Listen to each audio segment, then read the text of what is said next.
Hey guys, Mike Bills here with Measurable Solutions and just wanted to talk to you today about telehealth. So if you're doing telehealth or some form and getting paid for it or looking to get paid for it, or you're just doing it to keep in touch with patients, whatever might be going on, whatever you're doing it for, I wanted to just give you some things I wanted you to think about, some things to consider to make sure that you're really successful with it. Because what we've done is, in a matter of a short period of time, we've changed how we're treating patients. So as a therapist myself, I can appreciate the fact that I'm used to being able to interact with my patients, to talk to my patients. Hey Lynn, how's it going? To talk to my patients, to be able to feel my patients, to be able to interact with them and show them things and put my hands on them and give them cues for things. And what we have to realize is that as a therapist now, our brain has to shift completely to how do we listen to that patient and give that patient verbal cues and make sure that we are able to still connect with them the same way that we would if they were here in the office, right? So the problem really comes in terms of now not only do we have to confront the fact that I have to get in front of the camera and be able to communicate with a patient and does my staff get, or do it myself, do we get self-conscious about how we look and how we act and what's behind us and all of this stuff that's going on, and we set this perfect thing up, right? I'm thinking about, my daughter she's in college, but she's now at home, obviously because schools are closed, and so she's doing all of her tests and things through interactive things, and so she's got to have a camera, her phone behind her, and the computer in front of her to take a test, and so she's all worried about, oh, my desk is a mess, I have to clean my desk, etc., because my instructor is going to see this. And so we have to first of all just recognize that if we're asking our staff or ourselves to do telehealth, whether it's because we're doing it to get paid by the insurance or we're just doing it to stay in touch with the patients and help the patients and stay committed to the patients, we have to remember that we're going to have a lot of ideas in our head or in our staff's head that we have to help them to overcome before they ever even get going. Hey Alberto, how's it going? Marianne, how are you today? Thanks for coming on, both of you guys. So, regardless of what profession you're in, if you're thinking about doing telehealth or you're doing it, make sure that you have a good conversation with your staff ahead of time and that you're helping to train them and helping to put things in place that help them to be comfortable with what's going on, right? I just sat down, I come to live on my phone and I just pull it up because I'm not worried about what you can see behind me or what it is that I might actually talk about and things. And I always tell my staff, it's like, you're standing in line at the grocery store and the person in front of you is rubbing their back or holding their knee. How would you have that conversation with them? It wouldn't be all planned out. You wouldn't have notes here. You wouldn't have all of this stuff, right? I'm just talking off the top of my head. It's the same way I would talk to my next door neighbor. I just am doing it now on a computer screen instead of face to face with that person in front of me. So I want to make sure that we're thinking about that because it really comes down to we have problems as clinical professionals. We aren't good salespeople. And so we need to make sure that we're setting our staff up, whoever it is that, or ourselves, that are going to do telehealth. We need to make sure that we're setting them up to be good salespeople. And there are specific steps that you want to take somebody through, but you basically want to make sure that you help them to have a process. Probably practice it with them a couple of times to make sure that they're comfortable with it, that they can handle certain objections, because the next piece that's going to come in is getting a patient to commit to a telehealth thing. They're also going to have their own set of, oh my gosh, my house is a mess. I don't want to do that. That means I have to get dressed. I can't do that telehealth visit in my pajamas. I was hoping to just lay on the couch and watch Netflix all day today, whatever it might be. And so we have to help our staff have steps in place to combat those disagreements or those objections that the patient is going to give them. Otherwise, we're putting the staff member online to try to do this telehealth visit, but they aren't really prepared to do it. So my key thing I want you to think about is, how do you train your staff? And what I would tell you to do is really look at training them to be interested versus interesting. That's a term that we use in my clinic a lot, right? So it's a term that I learned through my training through Measurable Solutions, but as a private practice owner, it's a term that I use with my staff all the time. Being interested means asking questions. Being interesting means me giving you data. And so if this was a two-way conversation and I was able to communicate with you guys verbally, I would be asking you questions. What problems are your staff having getting patients to commit to doing telehealth? Well, the problem with that, or the issue with that, is that they don't know what those issues are, and therefore they can't handle it. So knowing ahead of time, you as the owner or the person that's going to get this telehealth thing up and running and going for your clinic, you've got to know what are the issues and the fears or the considerations that your staff are going to have. So first step is selling that process to them and finding out, what do you think about it? Well, I don't know how I would measure range of motion. Okay, that's an objection. Let's make sure that we know that. Let's help them to solve that problem. And it comes through you being interested in your staff. What is their level of agreement with this? How comfortable do they feel with it, whatever it might be? And then when we come to selling it to a patient, making sure that you're interested in the patient. And so if you think about it, when a patient would walk into the office, we'd be like, Joe, how's your shoulder doing? Well, it's pretty good. I could sleep through the night last night. Okay, good. And if that's all I did in that sales process of being interested, and now I jumped on to talking to Joe about all the great exercises we were going to do and how it's going to strengthen his rotator cuff and how it's going to this and how it's going to that and how it's going to that, that's all interesting. And if you think back to a couple of weeks ago when you had patients in your clinic, that's probably the path that your staff were taking. And so now you're going to put them on a video screen with somebody, and they're not going to be prepared to go from there. They don't have that joint to feel. They don't have that goniometer to be able to take measurements with, etc. They don't have that person to be able to palpate, to give data about. And so they're going to have to be able to ask a lot more questions, because ultimately you want them to be able to lead those questions to the patient making a decision that, wow, that was a pretty valuable visit. I want to do that again on Monday. I would pay for that out of my own pocket. I would pay my copay, whatever it might be.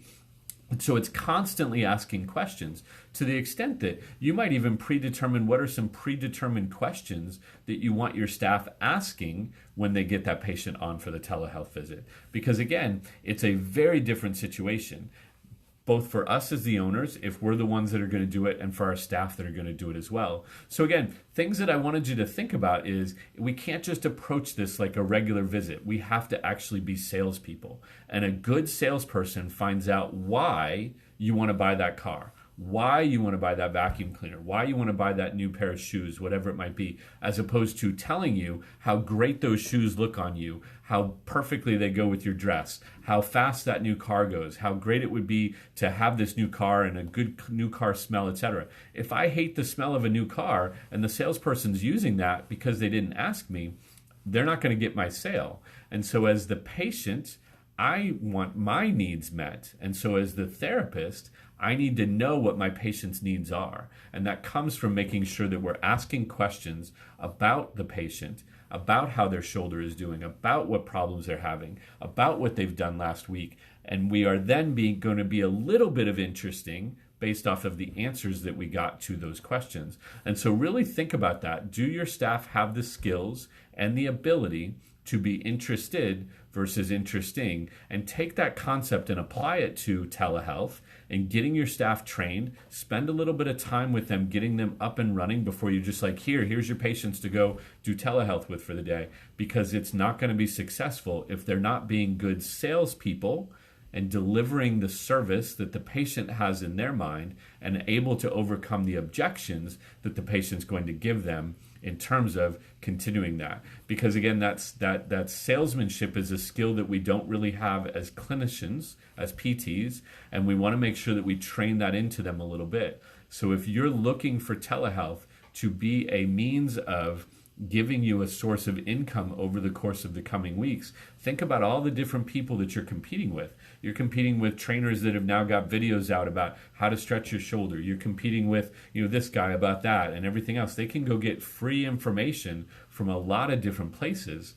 And what we want to do is give them the knowledge and the skills that we have, but we need to know how it's going to apply to them. So again, that's where that concept of interesting and being interested really comes from. And then Amy's asking, what's the best platform to use? Well, again, that's part of that sales process, right? You can use something as simple as Zoom, or you can get very specific. But again, think about it from a sales perspective. So my advice is, when we're looking at doing telehealth here in my own office, we're looking at it from the perspective of what's easiest for the end user, the other person to use. So we're predominantly going with Zoom because it's very simple, it's very easy. They don't have to download any software onto their computer. All they have to do is click on a link in an email. and type in a code and it brings it up. They can do it from their phone, they can do it from their computer, whatever it might be. So again, I listened to the questions that I was asking my patients. What technology do you have? Some of them had cameras, some of them didn't on their computers. So we had to find something that was through their phone. But I asked questions and I gave them the solution based on that. And then Amy's asking if we're cash pay. I'm not cash only. I'm insurance driven, predominantly insurance driven. So so then we've got that whole process out there as well of insurances and how do you make sure that you're billing appropriately and things like that. And we can talk about all that separately. But again, that's where, for the context of what I'm looking at, is being a good salesperson and getting that patient to understand the value of what it is that I'm selling them. Because remember, 3 weeks ago, they were coming into the office. They had that physical connection. They were willing to pay me $100 a visit or a $50 copay or whatever it might be. But now it's this one-on-one, it should only take me 10 minutes. That shouldn't be worth more than whatever it is in their mind. And so again, asking questions and being able to be that salesperson that's going to sell things to them, of doing exercises with them on the phone, on the video, etc., and being able to get them to commit and agree to, yes, I'm going to continue to do this week after week. That's where really being a good salesperson is going to come in, because they used to pay you to put your hands on them,